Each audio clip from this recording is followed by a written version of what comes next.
Merdeka. Saudara-saudaraku sebangsa setanah air, hari-hari ini Republik Indonesia dipenuhi berita tentang demonstrasi yang terjadi di berbagai daerah di seluruh Indonesia. Aksi yang awalnya murni mendorong kritik kepada DPR berujung kepada tindakan anarkisme. Saya sangat prihatin ya, sampai ada korban jiwa di berbagai daerah dan juga banyak tempat-tempat umum yang rusak dan juga mungkin tempat-tempat swasta juga yang sempat juga rusak, dan tentunya kerusakan itu nilainya juga sangat masif ya. Itu nanti juga akan ditanggung dari beban APBD atau APBN. Kalau di tempat swasta itu, swastanya itu asuransi atau tidak itu kan juga kita tidak tahu. Tapi yang memang paling memprihatinkan itu korban jiwa ya, korban jiwa dari teman-teman pendemo itu.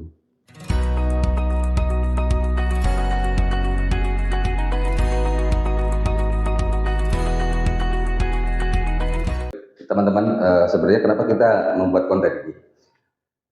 Pak Yopi ini mentor saya di bidang ekonomi. Beliau adalah seorang ekonom, lahir di Indonesia dan kemudian menempuh pendidikan di Australia, Pak ya. Betul. Jadi di Australia di Universitas apa, Pak? S1 saya di University of Technology Sydney yang seringkali disingkat UTS. S2 saya tempuh di USyd. Nah, itu singkatan dari University of Sydney. Pasca sarjana saya di USyd dan juga di University of Charleston. Bentar, Pak, itu yang S1 tadi di mana? UTS itu sekolahnya Pak Wapres ya? Betul. Betul ya, sekolahnya Pak Wapres. Pak Yopi ambil jurusan Finance and Banking and Finance. Ya. Saya sama Pak Yopi ini sering kali ya kita diskusi di mobil di mana-mana karena beliau adalah komisaris saya adalah direkturnya, dan kita sering sekali diskusi, dan kebanyakan diskusi kita malah terjadi setelah diskusi, Pak ya. Ada peristiwa yang kita bahas, selisih beberapa hari, beberapa minggu atau beberapa bulan itu malah justru terjadi gitu, Pak ya. Iya. Dan apa salahnya kalau kita rekam dan kita abadikan setiap pembicaraan saya dengan Pak Yopi di YouTube, barangkali suatu saat terjadi, atau bisa jadi referensi kita dalam mengawal perubahan, apalagi di dalam situasi kritis masyarakat yang seperti ini. Nah, Pak, sebenarnya kenapa masyarakat hari ini menurut jenengan itu, menurut Pak Yopi, kembali kritis, Pak? Ada tren seperti apa? Iya. Jadi kalau saya amati semenjak Pak Prabowo terpilih jadi presiden, itu perbedaan yang mencolok antara beliau dan era Jokowi itu adalah minimnya influencer di sosmed itu yang di-hire oleh Pak Prabowo. Ya. Nah, sehingga akhirnya banyak sekali kebijakan-kebijakan yang kurang terekspos. Dan kita tahu bahwa zaman sekarang itu mood masyarakat, jadi mungkin perasaan masyarakat atau pola pikir masyarakat itu seringkali, mungkin berapa persen nanti monggo dianalisa, itu terpengaruhi oleh berita-berita yang ada di sosmed. Ya. Nah, sehingga sosmed itu sangat penting hari-hari ini.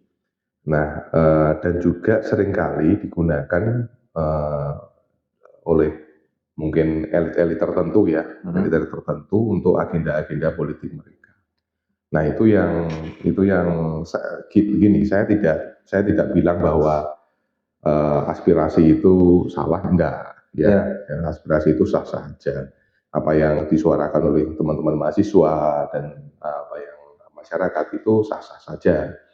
Tapi juga perlu kita dalami apakah narasi-narasi di sosmed itu satu arah atau dibangun oleh oposisi atau elit-elit politik tertentu gitu. Jadi apa namanya, eee, perlunya kita juga sedikit sedikit apa namanya, berevaluasi gitu deh, kira-kira Mas Denny. Tapi gini Pak, saya punya perspektif yang lain. Ya, pertama berkaitan dengan influencement juga Pak ya, influencement dan bagaimana sebenarnya menginfluence program-program Pak Prabowo. Betul. Sebenarnya gini Pak, masyarakat demokrasi itu menurut saya terbagi dari 4 level. Level pertama adalah level nasionalis, jadi mereka yang ingin negaranya maju, mereka yang ingin bangsanya hidup bahagia, merdeka dan abadi, itu di segmen nasionalisme. Di bawahnya lagi itu ada segmen yang memiliki kepentingan. Nah, jadi ternyata masyarakat kita baik dari level masyarakat pinggiran sampai di elit pasti punya perspektif atau ada segmen-segmen yang mengisi segmen pemilik kepentingan ini tadi. Entah itu kepentingan mereka menerima bansos atau makan bergizi gratis sampai dengan kalau di tataran elit mungkin di pekerjaan. Nah, berikutnya adalah orang yang fanatik. Nah, yang fanatik ini tutup telinga, tutup mata, Pak. Tutup telinga, tutup mata apa yang menjadi eh, kepercayaan dia, apa yang dia dukung itu yang bagi dia benar, gitu kan. Dan yang terakhir adalah yang terdampak informasi. Nah, ini mungkin relate sama yang disampaikan Pak Yogi tadi. Ya. Ya, terdampak informasi ini justru yang paling besar, teman-teman. Nah, problemnya adalah kita mungkin teman-teman sendiri mengalami kebingungan hari ini, simpang siur. Ada perihal aksi hari ini Pak ya, ada yang itu dibiayai oleh elit asing, ada yang dari mungkin oposisi, terus kemudian ada aksi liar dan lain-lain. Berita yang simpang siur seperti ini dan ini membangun opini di publik sehingga terjadi sebuah gerakan yang masif yang awalnya gerakan ini murni memperjuangkan aspirasi kritik kepada lembaga negara dan berubah menjadi tindakan anarkis yang diduga, ya mungkin teman-teman juga bisa menduga. Cuman Pak, perihal aksi hari ini, gimana pandangan panjenengan? Ya, yang pertama saya lihat itu para pendemo itu sebenarnya salah sasaran, Dem ya. Oh gitu. Mas Demi bisa lihat, bisa tahu Ya. bahwa apa ya contoh seperti Pak Bambang Pacul saja sudah sampaikan ya kan. Karena apa bahasanya Pak Bambang Pacul itu Korea itu nurut sama Juragannya masing-masing kan begitu. Nah, ya kalau mau membubarkan DPR atau mau mereformasi DPR, ini kan terus demonya ke DPR, itu menurut saya ya sah-sah saja, tapi kurang tepat sasaran. Seharusnya yang di demo itu adalah kantor-kantor DPP pusat, partai politik, dan juga mungkin ya ketua umumnya, ya betul. Sehingga bisa memaksa mereka agar ya kalau anggota DPR-nya yang ini bermasalah dan tidak perform, ya mereka yang punya otoritas untuk PAW, otoritas untuk mecat, ganti, nah, itu kan di DPP pusat. Nah, tambahan Pak ya, nah, Pak Yogi juga selama 1 tahun ini selalu mendengar ocehan saya, curhat saya bahwa di dalam YouTube pun saya memperjuangkan sebuah konsepsi yang ekstrim bernama Indonesia Tanpa Partai, yang sebenarnya saya ingin mengkritik kehidupan politik partai politik. Nah, jadi teman-teman, DPR RI sebenarnya yang disampaikan Ahmad Saroni nggak 100% salah. Ini memang tidak bisa dibubarkan karena itu adalah bagian dari jadi negara kita itu kan dibagi kekuasaannya di trias politika, eksekutif, legislatif, dan yudikatif. Nah, yang menguasai legislatif adalah MPR. MPR isinya DPR dan DPD. Maka dari itu sangat sulit DPR ini untuk dibubarkan dan mustahil gitu kan. Bahkan di Undang-Undang Dasar yang pra amandemen sekalipun DPR itu sudah ada.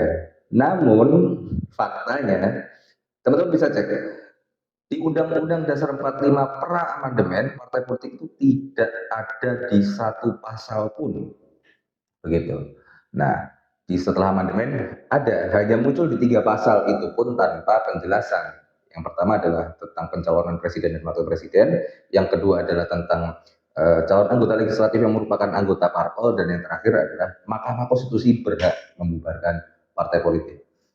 Tetapi yang perlu dipahami adalah begini. Mungkin ini menjelaskan apa yang disampaikan oleh Pak Yobi tadi. Partai politik itu sebenarnya fungsinya adalah infrastruktur kebangsaan. Kalau infrastruktur negara itu kan jalan raya yang menghubungkan wilayah A dan wilayah B. Nah, siapa yang menghubungkan bangsa A dan bangsa B, suku A dan suku B, agama A dan agama B, sampai akhirnya hari ini banyak Pak politik identitas. Justru seharusnya partai politik sebagai infrastruktur kebangsaan, tetapi ya hari ini perlu kita kritik. Jadi benar apa yang disampaikan Pak Yogi tadi, kita salah sasaran, bro. Kalau kita demo DPR yang merupakan objek vital negara, wajar saja energi kita dihabiskan untuk berhadapan dengan aparat kepolisian. Tetapi kalau di kantor-kantor partai, mungkin ya karena kantor-kantor partai DPP bukan merupakan objek vital negara. Nah, sebenarnya gini Pak, ya tapi fakta apalagi setelah era reformasi banyak partai yang bermunculan. Hari ini ada 7 partai yang bertengger di parlemen. Nah, kenapa Pak? Kenapa partai politik ini sedemikian apa ya? Kalau masyarakat menganggapnya sebagai lembaga yang korup, bahkan faktanya partai politik itu tidak dipercaya nomor 3. Yang pertama adalah DPR, yang kedua kepolisian, dan yang ketiga adalah partai politik. Kenapa Pak? Apakah ada yang salah dengan sistem demokrasi kita? Ya, jadi gini Mas Emil, saya sendiri juga bagian daripada partai politik. Betul. Saya sendiri secara pribadi ya. Maka itu justru sedikit banyak justru saya tahu ya. Jadi dari proses ketika pencalonan itu sangat tidak ada due diligence-nya, tidak ada screening di situ. Siapa yang boleh maju, siapa yang boleh mendapatkan rekom dan lain-lain itu sangat minim, dalam arti kualitas seleksi kualitasnya itu sangat minim. Nah, kemudian akhirnya otomatis yang diajukan, calon-calon yang diajukan oleh para partai itu juga mungkin ya dari kalangan yang macam-macam, dan kemudian tidak ada key performance index dalam setelah terpilih itu jadi indikator keberhasilannya itu tidak ada. Terus kemudian jadi saya di sini juga nggak mau cuma bisa ngeritik Mas Dewi. Ya. Saya juga pengen ngasih solusi. Sekarang saya kasih contoh, misalnya di DPR RI itu ada 580 anggota, ya kan? Ada berapa belas fraksi, ada berapa belas komisi itu. Pertanyaannya simpel, apakah anggota-anggota DPR yang duduk di sana, DPR pusat maupun daerah juga sama lah kurang lebih, apakah mereka itu punya kompetensi di bidangnya masing-masing? Karena tugasnya DPR itu salah satunya sebagai pengawas. Ya. Kalau misalnya sekarang di komisi, misalnya aja di komisi pertanian gitu ya. Ya. Sebagai pengawas pertanian, apakah anggota DPR itu paham akan pertanian? Atau jangan-jangan artis dari situ? Iya, jangan-jangan kan lucu gitu loh. Jadi kalau kita ibaratkan sebuah perusahaan, pemegang sahamnya itu adalah rakyat, betul, ya kan? Direktur itu adalah presiden, ya kan? Kemudian pengawas, yaitu mungkin komisaris, itu adalah DPR, gitu loh. Nah, kalau komisarisnya nggak ngerti tentang bidang usahanya, bagaimana dia bisa ngawasi direkturnya? Itu kan aneh kita itu. Jadi yang sebenarnya kita perlukan, Mas Demi, itu seorang mau mencalonkan DPR RI maupun provinsi maupun daerah, dia itu juga sudah harus di screening dulu. Kompetensimu apa? Ahlimu apa? Nanti kamu duduk di komisi mana? Ya kan? Nah, itu harus sebelum nyalon, itu otomatis juga harus mau masuk ke komisi mana itu harus ditentukan dulu. Backgroundnya apa? Nanti dia harus gimana ya? Merit system. Nah, meritokrasi. Ya. Gitu. Nah, sekarang yang terjadi di tempat kita ini tidak seperti itu. Jadi ya kita ngomong bukan rahasia umum kan Mas Demi. Kalau DPR RI itu ya minim 5 sampai 10 PM lah. Nah, ini gini Pak. Saya mau masuk di situ. Jadi sebenarnya ada Pak, satu partai politik yang menginisiasi adanya fit and proper test untuk calon legislatifnya. Itu pernah ada dilaksanakan di Indonesia. Yang memulai adalah Partai Solidaritas Indonesia atau PSI. Dan apa yang terjadi? Gagal lolos parlemen. Gagal masuk parlemen. Karena apa? Karena kurang populer. Ini mengapa ada Partai Artis Nasional yang kemudian merekrut artis-artis karena dia populer di kalangan masyarakat dan akhirnya dipilih.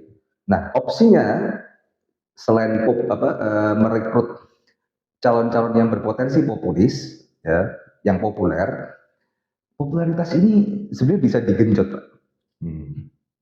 Kalau tidak ada waktu berarti harus pakai uang. Nah, misalkan ada beberapa artis mereka mendedikasikan waktunya untuk membangun popularitas melalui televisi. Nah, kemudian ada orang yang tidak cukup waktu untuk bangun popularitas, Pak. Nah, mereka menggunakan uang sampai akhirnya tadi dikatakan ada 5M, 10M untuk bisa duduk di DPR. Itu salah siapa ya? Karena salah masyarakat memilih yang populer. Tapi juga masyarakat tidak bisa 100% disalahkan karena memang edukasi politik, edukasi tentang praktek money politik itu hanya mulai didiskusikan, bukan diajarkan ya, itu di kampus. Di sekolah-sekolah itu memang merupakan hal tabu. Di sekolah tidak diajarkan, kita hanya diajarkan PPKN atau PKN atau apa sekarang namanya, tentang bagaimana menjadi warga negara yang baik. Tapi fakta demokrasi kita tidak pernah diajarkan. Nah, sehingga masyarakat memilih yang gampangnya saja, yang mereka kenal, yang populer, yang belum tentu bisa mewakili fungsinya di komisi yang ada di DPR. Ya, jadi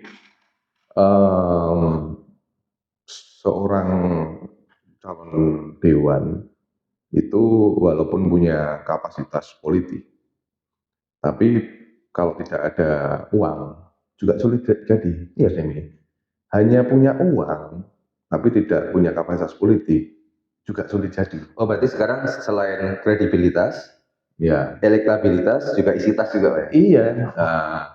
Nah, maka itu sekarang kemarin kita sedikit hitung-hitungan ya, karena saya memang senangnya hitung-hitungan angka ya kan. Jadi kalau modal 10M lah, anggap 10M gitu. 10M untuk DPR RI yang katanya notabene gajinya 200 juta sekian. Take home pay-nya 200 juta sekian. Itu berarti kan 1 bulan cuma 2%. 2% ya kan. Kalau pengusaha itu invest dapat return setiap bulan 2%, oke lah. Tapi masalahnya ini kan 5 tahunan. Jadi kita nggak bisa ngitung pakai angka 2% yang perpetual ya. Jadi 2% BEP dulu nih. Iya, modal hitung BEP dulu. Jadi setelah 50 bulan baru balik modal. Betul. Nah, jadi kalau kita hitung 200 juta kali 1 tahun itu kan 2,4 miliar. Ya, masih kurang. Tapi itu masih kotor. Karena apa? Mungkin harus tim ya, harus dibiayai, terus kemudian konstituen, mungkin ada request dari warga, hari raya keagamaan, dari 17 Agustus itu pengeluaran yang terus yang harus dikeluarkan oleh para anggota dewan. Nah, maka itu kan 2,4 M per tahun itu mungkin nggak bersih lah, anggap aja 1,5 M per tahun. Nah, 1,5 M per tahun itu kali 5 tahun mereka menjabat, itu kan cuma 7,5 M. Padahal modalnya ya sekitar 10 M ya kita lihat antara 5 terus kan jadi kan mungkin BEP aja belum tentu, apalagi mungkin bisa-bisa malah tekor, malah rugi. Nah, maka itu sistem itu juga kita perlu rubah. Sistem elektoral kita itu perlu kita rubah. Ya akhirnya ya kok sampai orang masih berlomba-lomba pengen nyalonkan jadi anggota dewan. Itu pasti ada tanda tanya. Kalau saya hitung-hitungan gini, Pak. Disclaimer dulu teman-teman, kita tidak membenarkan bahwa dedikasi atau kontribusi seseorang ke DPR melalui kontribusi seseorang pada bangsanya itu merupakan hitung-hitungan bisnis, Pak ya. Betul. Ya, kita tidak mengatakan bahwa kita tidak menormalisasikan, tetapi memang faktanya seperti itu. Nah, ini juga otokritik bagi masyarakat juga. di saat mengkritik anggota dewan korupsi tapi melakukan penjarahan. Nah itu sedikit cerminan bagaimana memang wakil rakyat ini merepresentasikan eh, masyarakat yang memilih mereka. Nah, tapi apakah ada obatnya? Nah, mungkin monggo Pak jenengan sampaikan. Iya, obatnya itu masyarakat itu harus menuntut bahwa andai kata setelah terpilih pun anggota-anggota dewan akhir terbentuklah yang namanya institusi DPR ini. DPR ini harus dikelola dengan KPI, Key Performance Index ya, yang transparan, yang mudah sekali dibaca, mudah sekali ditelaah. Jadi ada ukurannya. Jadi bukan hanya duduk habis itu ya sudah selama 5 tahun sudah pokoknya diem aja, enggak bikin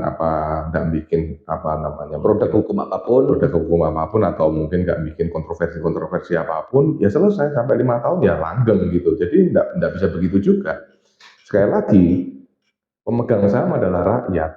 Jadi kalau komisarisnya nggak perform atau direkturnya nggak perform, ya artinya gini, harus bagaimana wakil rakyat ini menyerap aspirasi dan kemudian dijadikan indikator keberhasilan yang kemudian dijadikan undang-undang. Betul, salah satunya itu kan karena selain untuk pengawasan, Ada legislasi juga. tugas DPR adalah pengesahan undang-undang itu. Jadi bisa diambil dari berapa undang-undang dalam waktu 1 tahun dan kualitas undang-undang itu tuh bagaimana. Hasil dari setelah undang-undang ini disahkan oleh DPR, kemudian dilaksanakan oleh eksekutif, kemudian dampaknya tersebut itu apa? Itu harus clean and clear gitu. Jadi benar-benar ada indeksnya yang benar-benar bisa dipertanggungjawabkan. Dan kemudian juga di setiap komisi itu, Demi, itu punya KPI indeks yang lebih detail lagi, gitu. Jadi misalnya pertanian, ya di pertanian akhirnya pertumbuhan hasil pangan kita itu bagaimana, misalnya. Kalau di SDM itu bagaimana nanti perkembangan tambang kita, itu semua harus terukur semua. Nah terus Pak, misalnya pertanyaannya, kalau misalnya angkanya jatuh di bawah KPI gimana? Ya harus ada konsekuensinya. Ada laporan pertanggungjawabannya. Iya, dan itu kita harus ada kalau misalnya ya itu masalah moral sih, tapi juga kita harus ada, begitu ada KPI kan masyarakat jadi punya data untuk istilahnya ini loh, kamu kerjanya berantakan ini loh, jadi kerjamu enggak karu-karuan ini loh, kan bisa bilang begitu. Kalau sekedar seperti ini selama ini kan semua tertutup. Jadi masyarakat itu mau ngomong gimana gitu kan, nggak ada. Iya, anggota dewan selalu mengatakan atau mungkin pemerintah secara umum ya mengatakan mana datamu. Kita itu butuh data, Pak. Iya, kita tuh butuh data gitu loh. Banyak sekali kesalahpahaman di publik, mereka atau pejabat kita menyalahkan ini hoax dan lain-lain. Loh Pak, kita tuh butuh data yang transparan untuk mengkritik supaya tidak ada kesalahpahaman. Jadi ini adalah lingkaran setan informasi yang sebenarnya bisa diluruskan dengan perubahan sistem di parlemen contohnya Pak ya. Iya, jadi semisal juga Dem ya, DPR RI itu tidak boleh serta-merta langsung jadi DPR RI. Ini usul saya juga. Harus berjenjang. Kenapa? Harus dimulai dulu dari DPR daerah dulu, ya kan? Dari DPR daerah, baru nanti 1 periode bisa naik ke DPR provinsi. Kemudian yang mencalonkan DPR RI itu harus pernah jadi DPR provinsi. Dan itu pun juga harus ada kriteria. Contoh misalnya kemarin ada usulan dari teman juga, untuk jadi DPR RI itu harus minim S2. Ya kan? Nah, S2 otomatis kalau di S2 itu sudah ada bidang gitu loh Mas ini. Paling tidak dia expert di sebuah bidang gitu loh. Kamu lulusan apa nih? Kamu misalnya lulusan IT, oke nanti kamu ke informatika, ya kan? Kamu ke komisi yang ngurusi tentang digital misalnya Ya. gitu. Oh ini Pak, ini dokter ini. Nah, nanti kamu ke komisi kesehatan gitu. Ya. Jadi Ya. benar-benar S2 yang sesuai bidangnya masuk di komisi masing-masing yang sesuai dengan bidangnya juga. Iya. Apalagi kalau perhelatan demokrasi, pesta demokrasi yang untuk membahas untuk di legislatif ini Pak ya, diisi oleh profesor-profesor, mungkin keren ya nanti. Iya, jadi benar-benar meritokrasi dan yang punya jiwa kerakyatan juga gitu. Nah, tapi ketika semuanya nanti profesor, siapa yang mewakili masyarakat kecil, Pak? Ini kan sering ya, menjadi narasi yang kemudian tidak pernah ada jawabannya. Nah, yang mewakili masyarakat kecil siapa, Pak? Boleh jadi dari aktivis-aktivis, dari sekarang S2 juga tidak terlalu threshold yang tidak terlalu susah-susah juga loh Mas ini. Ya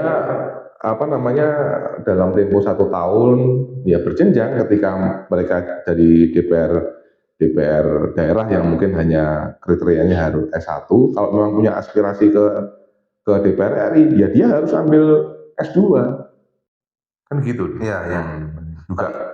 Juga mungkin oke, misalnya ya dibiayai negara pun ya enggak apa-apa kan gitu. Tapi sebenarnya ada jawaban yang lebih simpel, Pak. Peduli dengan rakyat kecil itu merupakan sikap, bukan merupakan pribadinya. Kita kan sering nih masyarakat dibiaskan dengan gaya hidup yang sederhana, tapi ternyata korupsi, ya gitu Pak. Ada kan gaya hidup yang terkesan merakyat dan ternyata punya Ducati 3 misalkan. Bawi teman saya kemarin yang FBI ya. Tapi itu next episode ya. Next episode. Jadi gini Mas Emi, juga saya saran juga kepada teman-teman DPR. Saya andai kata saya jadi DPR RI, ini kan demo belum selesai ya. Iya. Besok temenin dong. Jadi anggota DPR itu adalah wakil rakyat. Ketika rakyat berdemo, ini kan harus ada di tengah-tengah rakyat. Ya. Jangan takut. Berdiri di tengah-tengah rakyat, ajak mereka yuk demo kemana. Kalian pengen demo kemana? Saya yang nemenin. Kalian pengen orasi apa? Nanti saya yang orasi. Gitu. Sebagai anggota DPR RI, bapak-bapak yang terhormat, bapak ibu yang terhormat, wakililah konstituen-konstituen jenengan. Jenengan ini adalah wakil rakyat sekali lagi. Jadi jangan takut sama rakyat. Jangan kabur ke Singapura. Iya, jangan kabur ke Singapura. Nanti duduklah bersama-sama rakyat, berjalanlah sama-sama rakyat, ikut demo, tidak apa-apa. Harusnya tupoksinya kan justru itu. Iya. Karena pelaksana negara sebenarnya eksekutif yang dibentuk presiden. Iya. Tapi gini Pak, dari tadi kita menyinggung tentang reformasi DPR, tetapi sekali lagi akar masalahnya bukan di lembaga DPR di DPR RI, Pak. Betul. Nah, di partai politik ini. Nah, sebenarnya gini Pak, saya cukup menahan diri dalam video ini untuk tidak terlalu banyak mengucapkan kalimat Indonesia tanpa partai, gitu ya. Sebagaimana itu adalah cita-cita luhur di dalam diri saya. Tetapi gini, saya mencoba untuk hari ini berkalibrasi dengan kodrat bangsa Indonesia. Jadi gini Pak, tentang partai politik ini juga masalah, ya kan? Masalah juga dari mulai rekrutmen dan elit-elit politik yang berjalan. Gitu. Nah, ketika ditanya apakah negara itu perlu banyak partai politik sebagai negara demokrasi, toh negara yang mengaku paling demokratis, Amerika, cuma punya 2 partai besar, ya kan? Terus mau mengatakan kalau partai semakin banyak maka negara semakin maju. Di Tiongkok cukup diwakili PKC, Partai Komunis Cina, negara itu bisa menjadi negara dengan indeks peningkatan ekonomi peradaban paling pesat yang mungkin belum pernah terjadi di dalam peradaban dunia. Kita tahu 82 Indonesia lebih kaya dari Cina, tapi sekarang mereka sudah mengancam Amerika bahkan. Nah, kembali lagi ke sebenarnya proses demokrasi yang ada di partai politik sekarang ini Pak, bagi saya memunculkan demokrasi yang liberal. Iya, membabi buta seperti itu. Partai asal rekrut, asal populer, rakyatnya juga kemudian memilih karena popularitas dan isitas, dan kemudian kekacauan ini semua terjadi. Nah, partai politik sebagai agensi politik, seharusnya bukan agensi, tapi hari ini sebagai agensi politik memang perlu juga direformasi. Jadi teman-teman jangan takut, jangan justru ajak anggota dewan untuk demo partainya sendiri. Iya, betul. Ya, Betul. ingat kata Pak Bambang Pacul, kami siap Pak membahas undang-undang perampasan aset asal tanya juragan dulu. Nah, saya yakin dari 500 sekian ini Pak, pasti ada beberapa pastilah ada beberapa anggota dewan yang masih idealis. Kenapa nggak kalian ajak aja? Oke, dari fraksi ini kita demo partaimu coba berani bangga. Seenggaknya kan nggak akan berhadapan dengan TNI karena bukan objek vital negara. Betul, betul. Jadi ya apa namanya memang kita perlu ada perubahan ya. Kita perlu ada perubahan, perlu ada ide-ide baru yang out of the box. Yang mungkin orang nggak terpikir ya, orang nggak terpikir, tapi sudah jadi kebiasaan dan sistem yang selama ini kita anut. Sistem demokrasi ya, dalam arti bukan sistem yang apa kalau sebenarnya falsafah dan lain-lain itu sudah oke semua. Oke, semua. Ada problem. Cuman karena diimplementasikan dan dalam sistem demokrasi yang mungkin saya lihat keliru ya, dan sudah jadi kebiasaan. Kalau mau apa namanya daftar caleg itu sudah daftar muncul nama, habis itu kan seringkali orang tanya kan, ini beneran maju apa enggak? Oh enggak Pak, saya cuma ikut daftar-daftaran aja. Ada yang bener-bener maju, nah sudah siap uang apa belum? Ya, kan gitu. Taruhnya berapa nih? Taruhnya berapa ini kan? Seringkali gitu itu kan. Nah, jadi apa namanya, betul yang dikatakan Mas Demi tadi. Saya ambil contoh China, Mas Demi. Saya barusan pulang dari sana 2 bulan yang lalu. Jadi di sana itu mulai dari RT, RW, Pak Lurah, Camat, ya. Saya kasih contoh tugas RT aja ya. Saya kasih contoh tugas RT. Tugas RT di sana itu adalah mengumpulkan data pendapatan per kakak. Per kakak. Per kakak. Setiap bulannya itu dapat uang berapa. Ya. Nah, sehingga Pak RT ini bisa memonitor pertumbuhan income RT-nya per tahun per bulan gitu. Jadi pendapatannya warga saya itu meningkat atau enggak toh? Nah gitu. Itu harus. Kalau nggak meningkat masalahnya di mana? Betul. Kalau meningkat pesat ini kenapa? Keberhasilannya di mana? Gitu. Itu dari tingkat RT teman-teman. Bayangkan nanti sudah mulai lagi jenjang ke Pak Lurah, Pak Camat, dan wali kota bupati seperti itu. Jadi mereka itu benar-benar menggunakan data ya, data langsung dari masyarakat. Maksud dari masyarakat dapat pendapatan. Nah, seringkali di sini macam ini dihubungkan dengan perpajakan. Jadi akhirnya kadang-kadang kalau saya hanya bayangkan aja kalau diterapkan di sini itu kadang-kadang nanti orang mau nggak ya kira-kira secara open menginformasikan ke Pak RT-nya, Pak saya bulan ini dapat uang sekian gitu, kira-kira ya itu perlu dikaji juga. Nah itu nanti ada urusan dengan apa namanya data privasi dan lain-lain. Ya sedikit aja tentang itu nanti kita bahas di episode berikutnya. Jadi teknisnya gini Pak, kalau saya memisahkan antara peran eksekutif dan legislatif yang ada di Tiongkok, yang ada di Cina. Jadi memang Pak RT ini tadi ya kan menghimpun data dia sebagai eksekutif. Nah kemudian data itu dikaji oleh legislatifnya. Bisa jadi begitu. Ya. Iya. Nah akhirnya muncul indikator atau tugas-tugas yang akan dilaksanakan di eksekutif di tataran yang lebih atas. Iya. Nah, kalau kita kan enggak di Indonesia ini misalkan untuk pemilihan eksekutif. Nah eksekutif visi misinya apa kan gitu.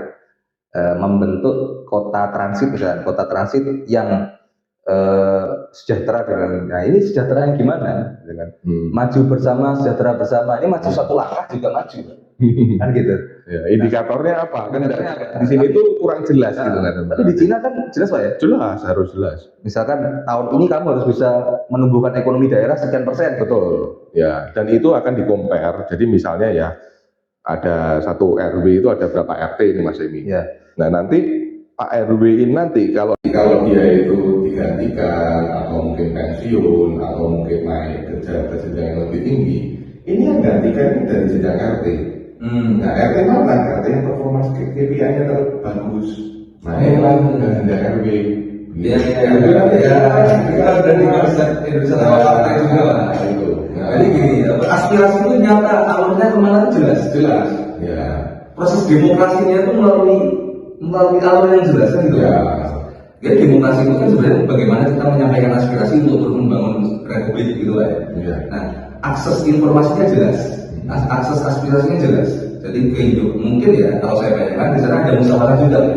Ada musyawarah juga dan aspirasinya mengalir ke atas dengan jalur yang jelas tanpa antara gitu. Betul. Dan akhirnya diserap oleh wakil-wakil mereka yang ada di partai komunis kita. Ini partai komunis teman-teman, yang katanya demokratis. Nah coba teman-teman bayangkan apa yang terjadi di Cina, yang katanya negara komunis tapi ternyata alur aspirasinya jelas, sangat-sangat demokratis. Dengan kehidupan demokrasi kita hari ini, jangan-jangan kita hanya berpura-pura berdemokrasi. Itulah, berani kan? Gitu. Ya mungkin kalau saya sih demokrasi kita masih perlu diperbarui seperti ini ya. Berarti masih berpura-pura ya? Ya. Atau kurang optimal gitu. Kurang optimal. Kalau bahasa Pak Yopi, demokrasi kurang optimal. Kalau saya, negara kita, bangsa ini masih berpura-pura demokrasi. Ya gitu. Nah, Ya semoga saya harap podcast-podcast kita nanti itu selalu berguna Mas Emi, terus juga bisa memberi wawasan baru atau mungkin pemikiran-pemikiran out of the box yang mungkin teman-teman tidak terpikir oh ya ternyata begitu ya gitu. Itu tidak terpikir. Makanya kami bertekad untuk ya sudah yuk kita bikin podcast gitu seperti itu Mas. iya saya sekali Pak, karena beberapa kita sudah 2 tahun diskusi, banyak sekali ide gagasan yang ternyata terjadi loh. Gitu kan, ini ternyata terjadi. Terus kita sempat bahas eliminasi rupiah dan dibahas juga karena negara ini juga ya gitu, karena kita ingin abadikan setiap perkataan kita, apa yang kita diskusikan di dalam itu. Jadi buat teman-teman selamat datang di diskusi kami. Semoga ke depan juga diskusi ini akan membawa kemanfaatan bagi Republik gitu ya. Mungkin kalau ada teman-teman pengen apa yang nanti kita bahas ya silakan komen. Nanti kita akan kita bahas banyak. Oke, sekian untuk konten hari ini. Semoga apa yang kita sampaikan bukan hanya omong kosong belakang, tapi menjadi perbincangan yang revolusioner. Akhir kata, merdeka.